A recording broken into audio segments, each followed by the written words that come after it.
Okay.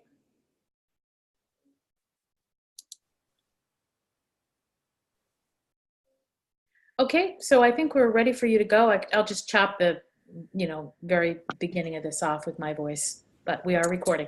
Okay, great. Thank you. So the title screen is up right now, Coordinated Entry. We're doing a little bit of a quick overview just to provide some context to either individuals who may not be familiar with Coordinated Entry or individuals who are familiar with Coordinated Entry but may not have used their HMIS system for Coordinated Entry processes before. Let's see here. This is myself. I'm Stacy Holmes. I'm lead the system administration team here in King County, which includes Seattle as our major metropolitan area and then a wide county area with multiple cities here in Washington State. And so today we wanted to talk about these three items. What is coordinated entry? How coordinated entry works in Clarity Human Services, just a brief overview on that, and why coordinated entry may be different across some of our communities. So what is coordinated entry? It's a term that you'll hear thrown around a lot when you are working with homeless services and housing providers and working in HMIS. For many years now, communities have been trying to coordinate the triage of individuals experiencing a housing crisis and find the best way to assess the needs of those individuals, make referrals for those individuals, and obviously get them housed and out of crisis. That's been going on for many years, and more and more guidance and formality has been coming from HUD around communities' requirements for coordinated entry processes and procedures. So just like we have HMIS data standards and processes that we use that are required by HUD, even if as an individual agency, I may not be funded by HUD, but because I participate in HMIS and I'm part of a continuum of care, I still comply with all the HMIS standards. So similar to that, there are more and more requirements and guidance coming around coordinated entry. And even before those get more formalized, every community has their own process and procedure that they've started to implement around how agencies will work together in the system to serve clients best and match them to housing resources. Because that's really what the coordination is.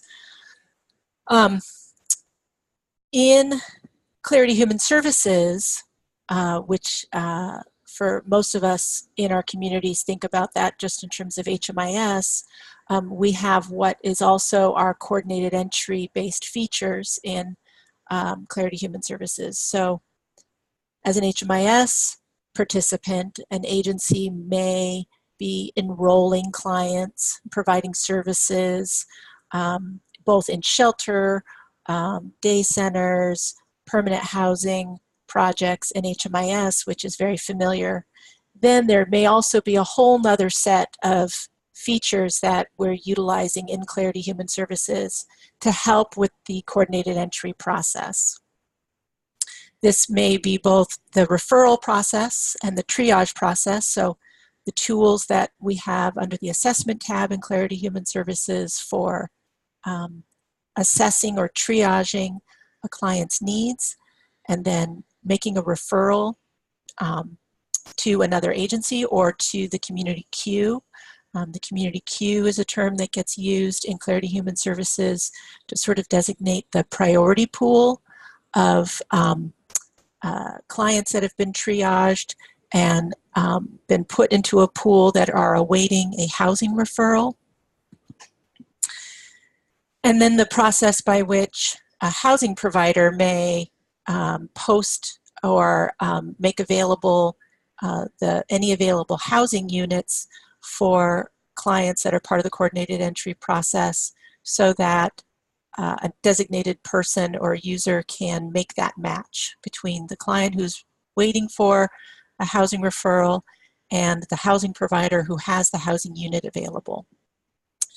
So ideally, that is the process for a coordinated entry process in Clarity Human Services, where all elements can happen in the system, from housing or from client needs assessment to referral to match with the housing provider. Why it's different. So the third bullet here of why it's different across our system administration communities that we serve as system administration teams is because there's a lot of there's lots of local systems that already exist that coordinated entry is laid over. And so those systems may include sort of the landscape of housing providers and what housing is available depending on both the funding that's been available and the market of that area. It may also have to do with the culture of where clients get access. So whether there's a centralized access system or a dispersed access system. In our community, for example, the housing market is so tight. There's very few available housing units available every month and it's, we have much higher need than we have housing available, and that is true for a lot of major cities across the country. And yet it's also very important in our community that clients have multiple points of access to get into the system and get referred, whereas in other communities they may have a structure where there's only one or two access points, where individuals experiencing a housing crisis access to get triaged, maybe go through a diversion process and or go through the full housing triage process to get referred to the priority pool to be matched to housing. So it can vary. It can really vary. Some of our communities have started doing a coordinated entry process before there was much in the way of guidance from HUD. So they've developed a system that then they utilize part of our features in Clarity Human Services and maybe do some of their process outside of Clarity Human Services. In addition, this is true for our community as well, there's a lot of human element of decision making for the match process between clients that are triaged and then matching them with the appropriate housing. So a process happens in the system in Clarity Human Services, and then there's a case conferencing element that is part of our workflow, and I know part of workflows in different communities where providers come together and really try to make sure that the most vulnerable clients who are experiencing homelessness are prioritized and are matched with the appropriate housing unit so that the most successful match happens, so that somebody can really move into permanent housing.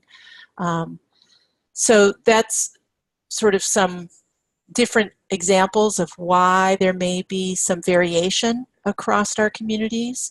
And luckily, we have a lot of different features available in Clarity Human Services to allow for that variation, to accommodate different workflows.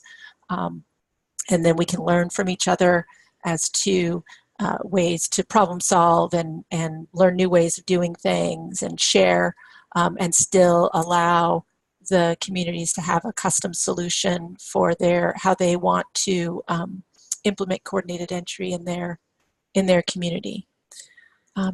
So that provides a little bit of an overview of what coordinated entry is. Again, sort of triaging and assessing for vulnerability and eligibility for housing. We do that in a variety of different places in the community, but in Clarity Human Services, we have the assessment tools and the eligibility engine to help support that process.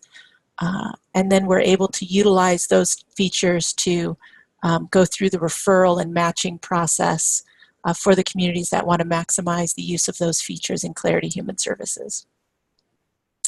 I think that that gives a pretty good overview of what it is and how it works and why we might see some variation across communities.